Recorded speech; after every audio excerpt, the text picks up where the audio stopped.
નમસ્કાર દોસ્તો, આજે આપણે વાત કરવાના છે ગુજરાતના એક એવા વીર યોદ્ધાની જેમને ગાય માતાના રક્ષણ માટે પોતાના જીવનનું બલિદાન આપી દીધું. કોણ છે આ મહાન પુરુષ? તેમની જન્મભૂમિ અને કર્મભૂમિ કઈ છે? શા માટે તેમને લાખો લોકો માને છે? તેમના માતા પિતા કોણ છે? જાણીશું આજના વિડીયોમાં. માટે વિડીયોની અંદર અંત સુધી જોડાયેલા રહેજો. ચેનલ ઉપર નવા છે, ચેનલ સબસ્ક્રાઇબ જરૂરથી કરજો જેથી કરીને આવનારા આપણા દરેક વિડીયો તમે જોઈ શકો. વિડીયોને વધુ લાંબો ના કરતા વિડીયોની શરૂઆત કરીએ. તો હા દોસ્તો, આપણે વાત કરીએ છીએ ગુજરાતના ખેડા જિલ્લામાં આવેલા ફાગવેલ ધામમાં જન્મેલા ભાતીજી મહારાજની, જે નાનપણથી જ બહાદુર અને નીડર હતા. તેમના પિતાનું નામ તકતસંગ અને માતાનું નામ અક્કલબા હતું.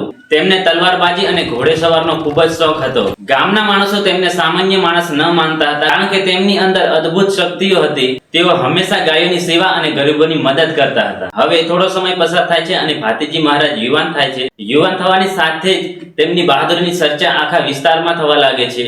લોકો તેમને ન્યાયપ્રિય અને ધર્મરક્ષક માનતા હતા. કોઈ પણ અન્યાય થાય તો ભાતીજી મહારાજ ત્યાં તરત જ મદદે પહોંચી જતા હતા. તેથી લોકો પોતાને સુરક્ષિત અનુભવતા હતા. અને દોસ્તો, પછી આવે છે ભાતીજી મહારાજના લગ્નની વાત. તો દોસ્તો, જ્યારે ભાતીજી મહારાજ ચોરીની અંદર 7 ફેરા ફરતા હતા, ત્યારે અચાનક અવાજ સંભળાય છે કે લૂંટેરાઓ ગાયને લૂંટીને જઈ રહ્યા છે. ત્યારે ભાતીજી મહારાજ પોતાના 7 ફેરાઓને અધૂરા મૂકી અને ઘોડેસવાર થઈ હાથમાં તલવાર લઈને ગાયોને બચાવવા માટે રવાના થાય છે. તો ગામના કેટલાક લોકોએ તેમને રોકવાની કોશિશ કરે છે, પરંતુ ભાતીજી મહારાજ ઉભા રહેતા નથી, કારણ કે તેઓ માનતા હતા કે ગૌરક્ષક તેમના માટે પરોધર્મ છે.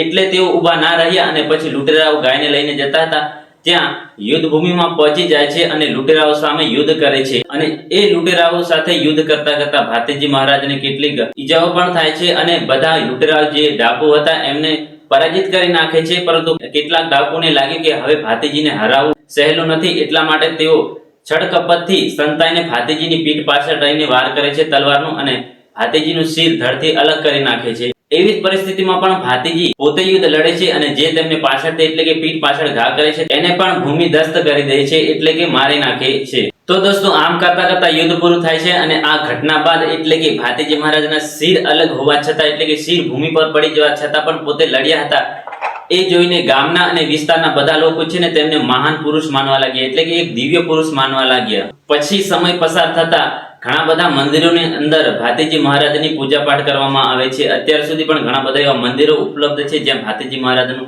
પૂજન કરવામાં આવે છે. ખાસ કરીને ખેડા જિલ્લામાં આવેલા એક ફાગવેલ ધામની અંદર જે ભાતીજીને અત્યારે જે પણ ઘટના થયેલી હતી એ ઘટના આધારિત એમનું શિર પણ ત્યાં રાખીને પૂજા પાઠ કરવામાં આવે છે. તો આ તો દોસ્તો ભાતીજી મહારાજના જીવન પર આધારિત હિસ્ટ્રિકલ વિડીયો. વિડીયો તમને કેવો લાગ્યો? સારો લાગ્યો હોય તો લાઈક, શેર અને ચેનલ પર ન હોય તો ચેનલ સબસ્ક્રાઇબ કરી બેલ આઇકોન દબાવી ઓલ ઉપર પ્રેસ જરૂરથી કરી દેજો જેથી કરીને આપણા આવનારા દરેક વિડીયો તમે જોઈ શકો. બાકી મળીશું આપણે આવા જ એક નવા હિસ્ટ્રિકલ વિડીયોની અંદર. જય હિન્દ, જય ભારત.